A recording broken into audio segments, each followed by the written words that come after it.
Terima kasih pemirsa, Anda kembali bersama kami masih berbincang bersama dengan Mas Patrick Georgi, Research Analyst FAC Sekuritas Indonesia, penyimak pembukaan perdagangan di mana indeks harga saham gabungan tadi masih melemah dan proyeksinya. Kita ke rekomendasi saham pilihan, pemirsa kami hadirkan berikut ini dari FAC Sekuritas Indonesia, diantaranya ada MBMA Trading Buy, kemudian BRIS Buy on Weakness, BBRI Buy on Weakness, ICBP Akumulasi Buy. Sangat beragam rekomendasinya ya Mas Patrick, ada trading buy on weakness, akumulasi buy. Memang sebaiknya seperti itu strateginya saat ini ya, boleh dijelaskan? Oke, sebenarnya sih kita lebih fokus ke saham-saham yang fundamental dulu sih Mbak. Karena memang dari valuasi saham-saham yang punya fundamental bagus di kita berkaca paling dekat aja di full year 2024 kemarin, itu dari pergerakan harga sahamnya sudah terdiskon cukup besar gitu. Jadi kita lebih fokus ke sana sebenarnya. Dan untuk yang trading kita melihat dari sisi volume harian, kemudian dari sisi teknikal saja sih sebenarnya seperti itu. Itulah kenapa kita ada yang buy on weakness untuk beberapa saham yang menurut kita masih prospektif untuk mid to long term-nya, dan juga ada yang sifatnya trading buy. Kita akan cenderung lebih ke weekly ataupun sampai monthly aja gitu ya. Oke, Anda merekomendasikan trading atau memanfaatkan peluang yang ada saat ini di MBMA atau Merdeka Battery Materials. Dari sekian banyak emiten di sektor ini, mengapa MBMA? Apa yang menarik dari teknikal MBMA? Oke, Mbak Prisa, kalau kita lihat MBMA ini sudah ada di fase supportnya ya. Dan kalau kita lihat di penguatan kemarin cukup signifikan disertai dengan volume yang cukup tinggi gitu. Jadi kita lihat sebenarnya pelemahan yang terjadi saat ini itu sifatnya memang udah kita bilang pelemahan yang wajar lah istilahnya. Selama dia nggak tembus di level 2944, saya rasa itu masih dalam kondisi yang baik gitu ya. Kalau memang tertembus di level 294, maka dia ada potensi untuk kembali retest supportnya di kisaran level 270 maaf, 270-an gitu. Jadi selama dia nggak tembus level 294, sebenarnya MBMA ini masih menarik gitu ya. Di saat yang sama kalau kita lihat dari harga komoditasnya juga, tengah dalam fase yang mengalami rebound juga gitu ya, walaupun belum terlalu signifikan dari sisi demand Baik, komoditas. Anda tadi berbicara mengenai volume. Nah, kalau di-compare dengan sektor yang sama, misalnya Antam, seperti apa sih volume dari MBMA? Kalau kita lihat memang di hari kemarin ya, beberapa emiten yang berkaitan dengan komoditas ini cukup menguat signifikan. Terutama juga ada Antam juga ya. Kalau kita bandingkan dengan Antam, sebenarnya Antam ini sedang dalam fase yang saya lihat dari sisi resiko ataupun peluangnya sudah cukup gitu ya. Karena memang penguatannya sudah signifikan. Sedangkan kalau saya lihat dari MBMA ini, itu tengah dalam fase supportnya, ada potensi rebound. Jadi peluang untuk ambil marginnya itu lebih tinggi, kalau saya lihat pribadi sih seperti itu, Mbak. Sementara di Antam karena sudah lebih duluan, misalnya sudah sepekan 7%, kemudian dalam 1 bulan sudah 5,48% dan melihat marginnya sudah lebih sempit begitu ya dibandingkan dengan MBMA tadi, peluangnya masih lebih menarik lah. Baik, Betul. hanya MBMA dari basic material atau komoditas saat ini? So far sih kita masih fokusnya ke sana ya, Mbak. Yang lainnya kita lebih fokus ke emiten perbankan dan consumer sih, dengan yang fundamentalnya bagus. Terus Baik. kita juga. So far ke situ dulu. Tapi kalau melihat MBMA pada pagi hari ini tampaknya melemah ya, 3%. Ya, 3% di 312, strateginya sebaiknya bagaimana? Buy current price? di posisi sekarang kalau kita lihat secara teknikal ya, dia tuh hari ini sempat membuat ekornya itu ada di level 302, dan itu juga tepat sekali dengan supportnya di level support EMA-nya dia, yang kalau kita lihat ada support di level 304 gitu ya. Jadi area tersebut bisa kita, jika memang nanti sampai dengan perdagangan sesi satunya sudah selesai dan masih tertahan, maka ada potensi sebenarnya untuk melanjutkan penguatan sebenarnya. Tapi kita mesti confirm juga di pelemahan hari ini apakah volumenya tinggi atau tidak gitu. Tapi kalau kita lihat pelemahan 3% di compare dengan penguatan 11% kemarin, saya rasa itu memang pelemahan yang sifatnya sehat, dan juga posisinya juga masih di bottom atau di area support. Baik, jadi ada support kuat di posisi 310. Di level 304 sampai 302, Mbak. Baik, dengan resisten di 330, kemudian target price di 400. Iya. Oke, kita tinggalkan MBMA yang Anda rekomendasikan trading buy, kita ke yang fundamentalnya menurut Anda masih cukup oke untuk di buy on weakness atau dibeli di harga bawah. BRIS, dari sekian banyak banking kenapa BRIS? Kalau kita bicara BRIS mungkin sampai saat ini ya, sampai dengan saat ini dia masih jadi bank syariah nomor satu ya di Indonesia dari sisi market share, dari sisi besaran aset dan semacamnya ya untuk khusus syariah. Dan kalau kita lihat dari sisi lini bisnisnya sih Mbak, yang kita fokus ke dia sudah ada bullion bank atau bank emas juga sedang fokus ke sana, kemudian dari dana haji juga dia masih jadi yang terbesar.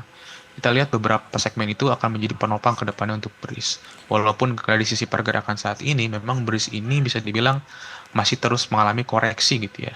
Akan tetapi kalau kita lihat koreksinya ini masih akan tertahan ya di level 2430 sampai 2450 sebenarnya. Itu Karena dia adalah sempat membentuk ya support di tanggal 28 Februari kemarin gitu ya. mhm, Tersebut. Jadi untuk BRIS sebenarnya kita pakai strateginya mid to long term aja sih, Mbak. Dengan mid kita to long fokus term. ya, kita fokus ke fundamental bisnisnya saja sih. Baik. Ada peluang support di 2430 itu masih dekat karena sekarang di 2470 dan level support ini adalah level terendah year to date atau sepanjang tahun ini 2430 masih ada peluang untuk BRIS menurut Mas Patrick dengan target price di posisi berapa?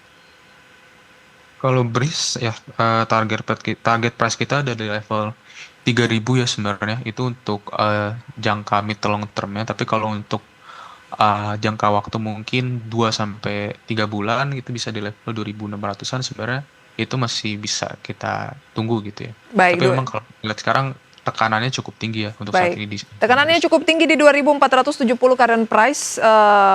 Boleh kita karena buy on weakness kita cicil di posisi Ya, current price. benar kita pakai strateginya buy on week, pakai sisinya cicil ya Baik, atau dollar cost averaging. baik. BRI, Anda juga rekomendasikan buy on weakness.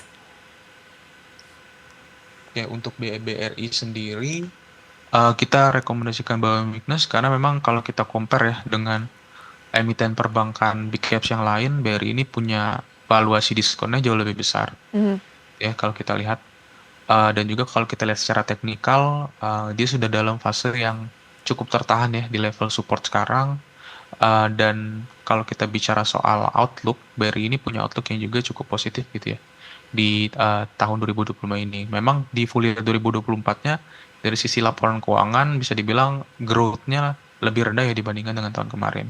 Tapi kalau kita lihat dari sisi valuasinya itu masih cukup oke sih untuk BRI kita bisa koleksi gitu dengan strateginya masih sama dollar cost averaging juga. Baik, itu dia ya. Untuk BRI 3770 berarti buy ya, terus cicil saja 3770 ini Hmm. dengan support 3700. Iya betul sekali. Oke, ada resisten 4000 tapi paling tidak target price-nya bisa ke 4200-an lagi ya. Iya betul sekali. Terakhir ICBP, akumulasi buy. Nah, kalau akumulasi buy ini karena indikatornya seperti apa? Kalau kita bicara ICBP memang selain karena memang ada faktor lebaran ya, itu jadi salah satu katalis juga. Tapi kita lebih fokusnya sebenarnya ke dari sisi nilai tukar rupiah dan juga dari sisi harga komoditasnya ya. Mengingat kan ICBP itu masih impor ya sebenarnya mayoritas besarnya. Jadi sangat harga gandum itu sangat diperhatikan harga wheat yang kalau kita lihat di sepanjang tahun ini sudah lebih stabil. Kemudian kita lihat indeks DXY atau indeks dolar Amerika Serikat juga sudah terdepresiasi cukup signifikan sebesar 3,84% di 1 bulan terakhir. Jadi sebenarnya dari sisi cost-nya sebenarnya kita lihat itu akan menguntungkan untuk ACBP sebenarnya. Ditambah juga dengan adanya katalis dari pemerintah soal makan bergizi Gratis. gratis dan semacamnya gitu ya untuk Baik. ICBP. Kalau pagi hari ini turun 2%, kemudian kalau 1 bulan sudah turun hampir 7%. Apakah 10.750 ini masih menarik? Kalau di level sekarang saya lihat masih menarik ya, Hmm, karena memang secara valuasi juga sudah sangat murah sekali. baik. Tinggal tunggu memang sebenarnya pelemahan yang terjadi kan hampir di setiap sektor dan hanya beberapa emiten yang mengalami penguatan gitu ya. Tapi kita lihat kalau memang kondisi makronya sudah lebih baik, harusnya emiten-emiten blue chip kita bisa ada potensi lagi. Baik, dan ICBP termasuk salah satu yang blue chips begitu ya. Batasi resiko kalau turun di bawah 10.600. Iya, benar Itu sekali. dia data yang Anda sampaikan tadi. Ada resisten di 11.200, target price 11.900 untuk ICBP dari FAC Sekuritas Indonesia. Baik, kita kembali ke update dari indeks harga saham gabungan dan perdagangan sesi pertama pemirsa di tengah waktu menunjukkan pukul 9:28. Kita lihat pelemahan dari IHSG semakin dalam. Pemirsa turun 2,21%, 141 poin dari pembukaan tadi yang hanya sekitar 1%. 6.329 dengan nilai tukar rupiah terhadap dolar Amerika Serikat pelemah tembus 16.400-an lagi pemirsa, dan deretan saham yang menjadi penyumbang pelemahan IHSG. Kita lihat sektoral pemirsa, di bagian tengah ini semuanya bergerak melemah, dipimpin oleh teknologi 10,62%, kemudian kita lihat di sana ada basic industry 2,53%, energi 2%, cyclical 2%, properti pemirsa 1,5%. Itu dia, semuanya merah untuk pergerakan sektoral. Kemudian dari gainers ada ANJT naik 11%, MINE 10%, kemudian MEN 7,5%, BUFA 18%. Losersnya lagi-lagi saham-saham dengan market cap yang besar, misalnya BRI tadi yang direkomendasikan tapi masih melanjutkan pelemahan pemirsa 1,57%.